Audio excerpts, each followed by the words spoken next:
ما يسمى الوطن. أيمن زيدان يفتح النار على حكومة الأسد بسبب قرار $100، والأخير يرد عليه بأمر باعتقاله.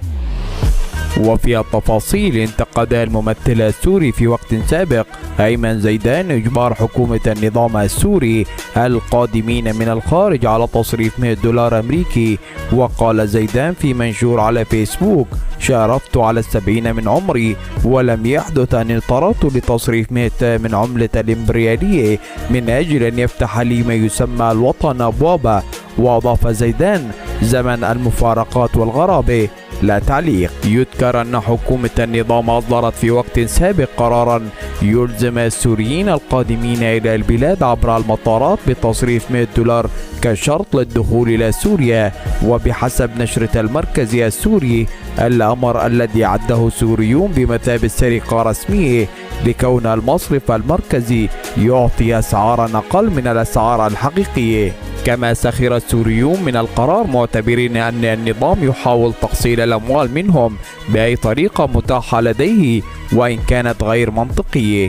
يذكر أن أيمن زيدان والعديد من الفنانين المحسوبين على نظام الأسد هاجموا بشكل مباشر وغير مباشر سياسة حكومة نظام بشار الأسد، معتبرين أن الحرب لم تغير من العقلية الأسدية بشيء.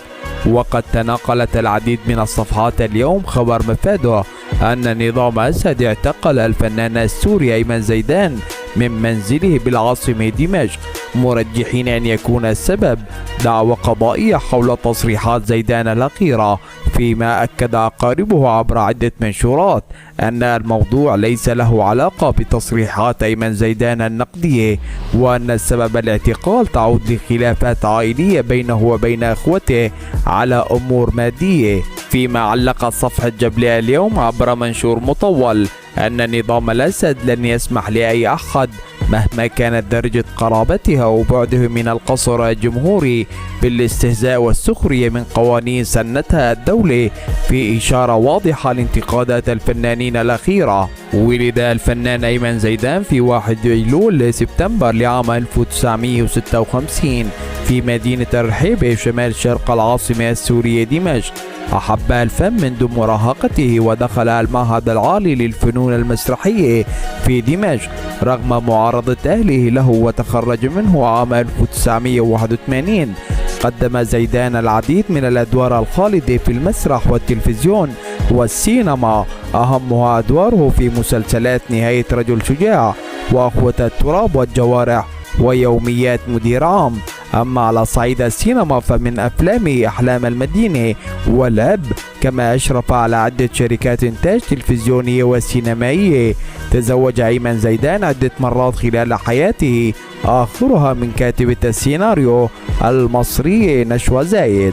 ولأيمن زيدان 6 أولاد هم غالب وحازم ونورة ونوار الذي توفي عام 2011، يمنى وجودي. أما من حيث ديانته أيمن زيدان ومعتقداته وطائفته الأصلية فقد ولد لعائلة مسلمة سنية. ردا على محاولة أسد استثمار الأزمة، واشنطن تضع 5 شروط لأي عملية إنسانية عبر الحدود السورية. وفي التفاصيل، انضمت الولايات المتحدة الأمريكية اليوم إلى جهات أخرى معنية بالشأن السوري للمطالبة بترتيب خاص ومستقل لإيصال المساعدات الإنسانية إلى جميع المحتاجين بعيدا عن القيود التي تحاول حكومة أسد فرضها على تدفق تلك المساعدات بعد أن أعاقت روسيا تمديد الآلية الأممية مؤخرا.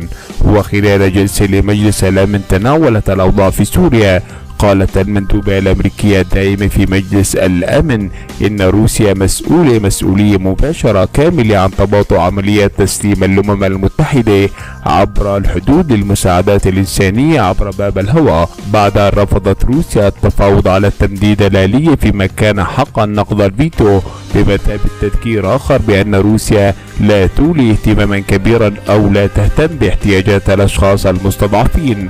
وأضافت أنه بينما يواصل وكيل الأمين العام للأمم المتحدة إشراك نظام الأسد بشأن معايير عمليات الأمم المتحدة المستقبلية، يجب التذكير أن لدى النظام سجلا في إعاقة الأنشطة الإنسانية للأمم المتحدة في سوريا، كما حدث مرارا وتكرارا في العقد الماضي. كما تطرقت إلى الشروط التي حاول نظام الأسد فرضها على الأمم المتحدة مؤخرا مقابل السماح بدخول المساعدات لمدة 6 أشهر إضافية، وقالت إن الشروط والمطالب غير المقبولة الواردة في المذكرة الشفوية في 13 من تموز تتوافق مع هذه السجل المقلق. ولهذا السبب انضمت الولايات المتحدة إلى المانحين الرئيسيين الآخرين في توضيح أن أي ترتيب للوصول عبر الحدود يجب أن يتضمن 5 عناصر رئيسية، وهي: أولا الحفاظ على استقلالية العمليات بشكل يسمح للأمم المتحدة بالتعامل مع جميع الأطراف على الأرض وما يتفق مع كيفية تقديم المساعدات في جميع أنحاء العالم. ثانيا الحفاظ على بنية الاستجابة في سوريا بأكملها، أي يجب أن تكون الأمم المتحدة قادرة على الاستمرار في تشغيل محاور الاستجابة خارج المناطق التي تسيطر عليها ميليشيا أسد.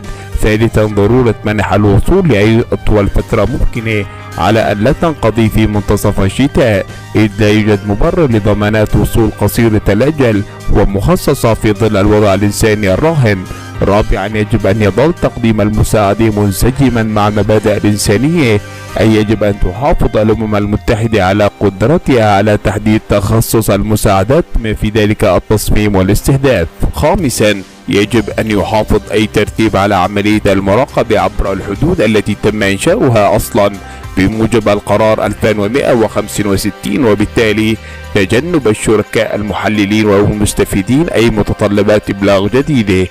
وأكدت المسؤولة الأمريكية أن كل هذه العناصر الخمسة حاسمة ومن شأنها أن تعزز الثقة بين الدول المانحة والشركاء المنفذين، وتؤكد من جديد أن أي عملية للأمم المتحدة ستسترشد فقط المبادئ الإنسانية وتحافظ على حماية تمويل الشركاء والمانحين وتعزيزها، وتمنح العاملين في المجال الإنساني القدرة على التنبؤ الذي يحتاجونه إليه لإنقاذ الأرواح.